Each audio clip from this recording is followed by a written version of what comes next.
back or a back four player, and the midfield should be pushed in. I think without Thiago Silva on the pitch, they would have been up there. So and that should be the back line around there. Yeah. Midfield sort of in this type of line. Absolutely. That's the simple side of the game. Their first instinct, as you say, was to go back. The ball's gone back 30 yards. They're going backwards. Yeah. And that's what Tottenham wanted to do. Their intent to start the game was then you have the second ball and the space to get the flick on, and you're straight at the back four, and the rest. Well, this area, isn't it? Yeah. Second ball. I think, Michael, in that dressing room, when the sending off was changed, I think Christian Stellini would have, and his staff would have got right at them. They started right on the front foot, and Chelsea started slow as the body weight's just going to the right. And when it happened, we said, "Was that top corner?" Yeah. Or did it take a deflection? I was thinking it's gone a bit central for me, but the keeper, I think Kepa could have done better because of the distance. Sometimes if you haven't got reactional time because it's 8 yards away, you can't do it. That's coming from a long way. So early in the season in this fixture, we saw Harry Kane score late on for an equaliser. Today, we saw him score late on to seal it. Absolutely, yeah, and it's from a set piece, this one, Steve. An outswinger, Son's on the ball. And this is a simple near post header onto the back post, and we see Harry Kane sweeping up at the back. I think the first question is that foul from Eric Dyer? Is he climbing all over Mason Mount? In terms of Harry Kane, he adjusts his body really, really well. But this is the area we're looking at here. Glenn, not sure what you think. Well, I think anywhere else on the pitch, that could be given as a foul. Look, he's pinned him down, Mount. There, look, that looks a foul to me.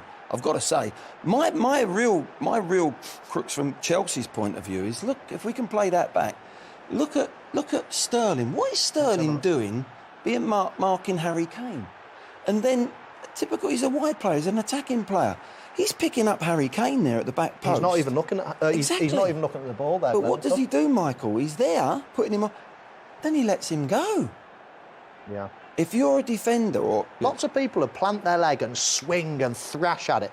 I'll just take it before. Just watch the little hop he does with his standing leg, his left leg. Here it goes, and he hops into it, into the goal, and just a little hop, skip, and bump, and you're just smothering it. It's a great point. It's a great point. It's natural, isn't it? Exactly, but it's not obvious, is it? No. But those tiny details make him miles better than everyone else, just because they understand the right finish and they can get their body into a position to make it. Yeah. I mean, he had to be agile to get it, but you're right. It was a brilliant point. Just that little getting off the ground, the power's on the ball. The ball was travelling quick enough. He just needed to guide it in. So it was a really good goal from Harry. Let us take a hop, skip and a jump to the Tottenham Hotspur Stadium and go back to Tim Sherwood, who's smiling after that second half. Tim, what was it like in the stadium to see Tottenham do that to Chelsea? Yeah, it was electrifying in here. I mean, great atmosphere, and I thought they were very, very good. In the second period, I thought it was a really poor game in the first half. Lack of quality with a lot of good players on the pitch. But second half, obviously you get a wonderful start with Skippy's goal, and they just went on from there and they dominated the game. They was in full control. I never felt for 1 minute while I was sitting there that any of Chelsea players would turn this game on its head. They just never got an opportunity to. And in terms of Tottenham, what does that do? Because as we've been mentioning, that they've had their issues in this fixture. Yeah. To keep, that's 4 wins in 5 as well now. Yeah.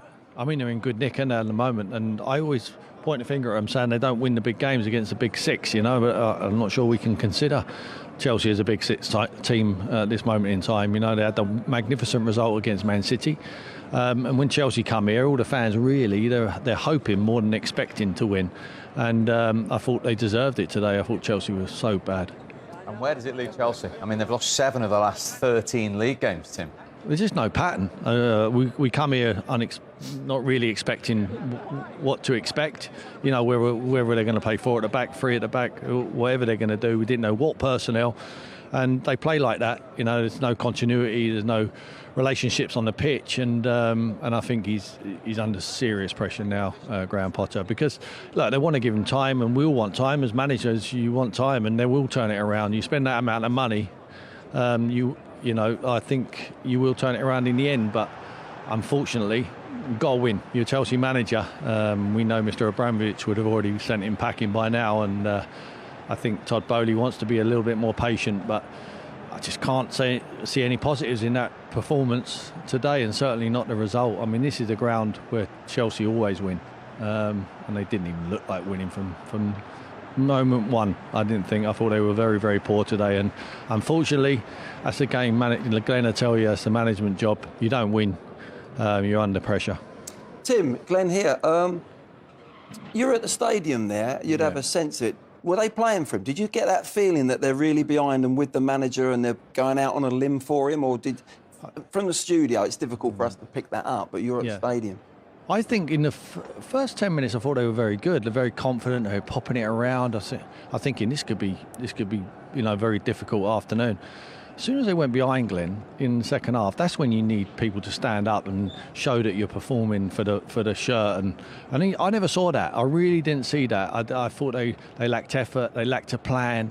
And it was just hope. It's just like, can one of them world-class players turn it around, and just got dominated from start to finish. I think Tottenham had more of a game plan, more of a structure, more willpower, and unfortunately, it was a really poor performance from Chelsea, and I think it lacked that desire, Glenn. I think you're absolutely right, and you could sense it in here. The Chelsea fans leave before the end. I mean, 10 minutes, 15 minutes before the end, they're going home. You don't see that from Chelsea fans. They never even could be bothered to stand and boo the team. They just left.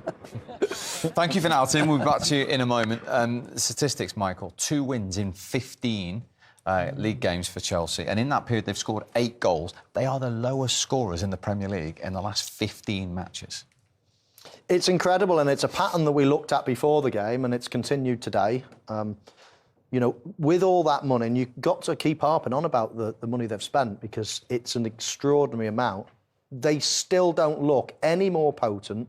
They've got no strikers, really. One decent one that's injured at the moment, in Breuer.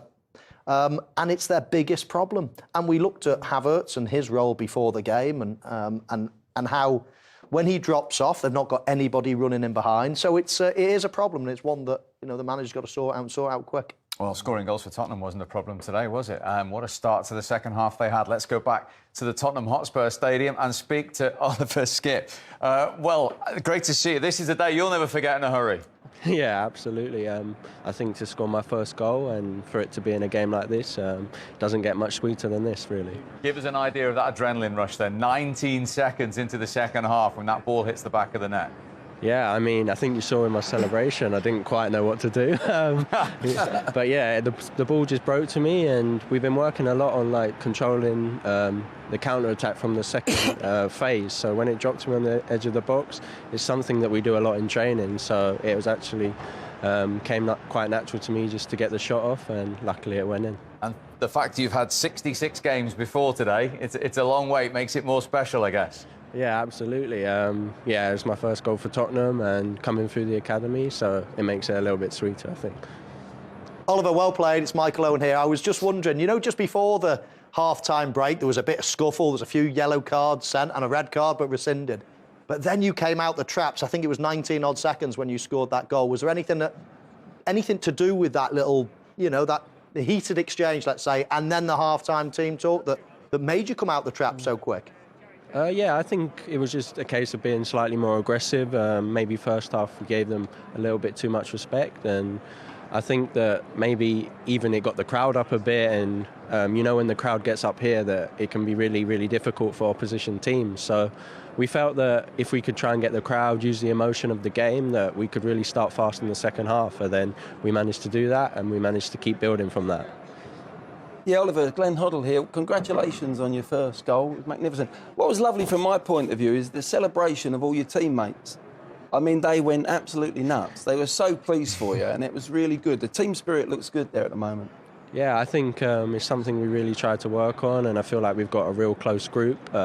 Even when things haven't been going so well, I think the team always sticks together, and we'll find ways to dig ourselves out of bad situations. I think you've seen that we've been behind in many games this season, but we always find a way to come back, and I think that's testament to the team spirit in the group. Well, Oliver, like we say, today is the day you will never, ever forget, whatever else you do in your career. So very well done. Thanks again for joining us. Thank you. And indeed, after 66 games in a Tottenham shirt, to score like that was terrific. And Michael made a very good point there. After what we saw at the end of the first half, it stirred the start. I mean, the more we see this, it's incredible, the way it unfolded. Well, it is because, the referee didn't really see what was going on behind him. Look there. He turns, he sees it. There's too much going on. And for the life of me, I'm not sure why he gave the yellows out before he gave a red out, if he was always going to give a red to Ziyech. Longley was lucky not to get booked, I've got to say, and that's where the clash happens, and Emerson Royal decides to go down a little bit delayed, but it's happening lots of things happening there. And Michael, I think it's the right decision, but he's got away with it a little bit. Yeah, I think eventually they got to the right decision, but I was just watching there. He wasn't watching Emerson Royale's face and the Ziyech. He's actually looking away, so he's definitely listening in this situation. He's give out the yellow cards with the help of Darren Cann, his assistant, but now I think he's listening, and now I think he's been guided, saying, right, you might want to look at it again, or it could be a red card or whatever. He didn't know who it was, and they actually said it's Ziyech. I think he's done something, and I just think they've got it wrong. This should be happening first before the red, exactly. And that's the only mistake that's happened. Yeah. See, he's looking he turns away, and I don't think he can quite see that. He doesn't know who the offender is, I think. And I don't think he knows that there's any contact with the face, or or where it's hit him in the shoulder, then onto his face. And he's clipped. Look, it's a finger. It's a now. It's not a punch. And he's gone early on it. He went early on it and said red. Now somebody must have said to him, right, is this him there? Is hit him in the face? Is a red card? And then he's gone. And then it's like, we'll go over and have a look yourself. And then he's rescinded it. So it's just the wrong way round. It's the wrong way round. The guidance should have been, first and foremost, don't get the red card. Go and have a look at it yourself. Have a look. Because there was so much happening, Michael. Yeah. It's very difficult for a referee to keep everything in control. Players are wanting players to be sent off. They're saying things in their ear. They're making up things a little bit, as we all do as pros. You want to take the advantage. And there was so much going on. I think they was guided well from the sidelines, but whether it was back here at Stockley or it was that, it needed some time. It might be a red card. Go and have a look. Let's talk to Dermot Gallagher. Do you think initially he knew the player who was the offender? No, I think what's happened, Steve, is that he's seen an arm. He's gone across, if you look early in this clip, he's gone across to Darren Cann. And Darren Cann's informed him that an arm has been raised. The problem then is he's lost the player. See, the original foul there was by Havertz. Ziyech comes in there, pushing and shoving. I mean, that's never going to be a red card for that offence. There's Emerson Royale come in, which he takes umbrage to. At this point, he's trying to sort it. He goes to the assistant here, and the assistant has told him, I've seen an arm raised. The piece here where Michael picked up, that he's talking, he's actually prompted the VAR. Because he's lost the player in all that, he said to the VAR, and this is the vagary of it, I'm going to produce a red card. I've lost the player. Where is he? So he's then forced to go to Ziyech and give him a red card. And at that point, Paul Tierney is hamstrung because he can't stop him going and give a red card. He can only recommend that he go and review after giving it. So we've got this perverse situation, if you like, where he knows he's going to give a red card. He knows he's going to bring him back. He knows he's going to go back on the field and rescind it. Extraordinary situation. Let's just pop back to Tim at the Tottenham Hotspur Stadium. I mean, we're watching from afar, Tim. What was it like inside the stadium watching all that unfold? I mean, everyone was convinced it was a red card. Obviously I'm sitting around Tottenham fans, so they were hoping it was. I think when he raises his hand, he leaves the referee no option. I think, yes, he's hit him on the shoulder, but then in the end, he has hit him on the chin. I think Emerson Royale has to get booked or sent off for his reaction after as well. I mean, that's ridiculous. He got the yellow. Yeah, it's not all we want to see. It was a poor advert for the Premier League and kids watching around the world. Someone raising a helm in the first place and someone hitting the floor and trying to feign injury. I think it was 2 yellow cards. I really do. I think that Ziyech for the foul initially is a yellow card, and when he raises his hand and pushes him, no matter where he pushes him, it's another yellow. So we saw it with Martinelli, didn't we? I think it was last season or maybe early on in this season when he got 2 yellows for the same offence, really. And or the same action. And I think it might have been the same for Dyer. I think it was once you get to that decision, when he goes and looks at the monitor, what's he actually looking at? I mean, does he need to be convinced? I thought it was a push on the shoulder, but he follows through and it catches him. It catches him on there. That's the yellow. That's a yellow card on its own. And then the pushing and shoving is another yellow card. And you see where they give him this one, that's another yellow. I mean, standing right in front of the referee. So he should 2 yellow cards, in my opinion. Dermot? Yeah, well, I think where Ziyech has got very, very lucky, Steve, is the fact that he's penalised Havertz's foul. And then the incident with Ziyech comes afterwards. He's already blown the whistle. So he's yellow carded Havertz. And he's taken a notion, well, the game's stopped. That's been parked, if you like. He's given he's given a red card, hasn't he, for the offence that we saw. Then he's been forced to go to the screen, come back, and we're seeing it give a yellow card. What I would say is the second offence is only a yellow card offence, not a red card. Yeah. And Tim, obviously, people in the stadium didn't realise, but that's, as Dermot's explained, he knew someone had raised their hand. He'd actually lost a player. He didn't know, in all of that, who had done the offence. Yeah. But once he goes and sees it, he knows it's Ziyech, isn't he? And once he's given red, I thought he could have easily stayed with that decision. I think he's made the referee having to make a decision. He made his decision, which was a red card. What I can't understand from Dermot is so when the referee blows the whistle and the game's dead, you can do whatever you want, carte blanche. Derm? No, I didn't say that. What I'm saying is the referee yellow carded Havertz, and he didn't take any action against Ziyech. That's what I'm saying. He was lucky. That's what I said. He was lucky that he yellow carded Havertz. He could have easily yellow carded for that offence. You know, you can always carry on in the game. There's no doubt about that. And that's why I say he could have easily had 2 yellow cards, but the referee chose not to yellow card him for that offence, to red card him for the second offence, which subsequently was yellow carded, downgraded to yellow card. Well, for me though, Dermot, a red card comes ahead of a yellow. So if you're going to make give player a red card, you've got to be 100% sure and seen that there's been a contact in his face or whatever. So for him to actually give the red card before he's been told to go over, surely it comes out first and foremost. Then I'll deal with the yellows after. And that's where it's lost me a little bit, because I don't think, looking back at it, I don't think he saw where the hand ended up. So I'm not sure he saw it. Was he fed it in his ear and then had to reverse it once he saw it? So that's the little grey area that I'm mystified about. Yeah, I think when I refereed, and I think most referees, it's always red cards first, because they're the big things. It was always, let's do our red cards, let's do our yellow cards. Is there anything else we need to mop up afterwards?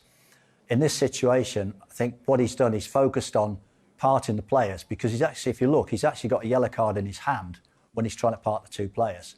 So he's thinking then, yellow card, stop that. It escalates a bit. The incident comes during that. He sees the arm come up, as I said, he goes to Darren Cann. Darren Cann confirms he's seen an arm raised. He feels that he's going to send off.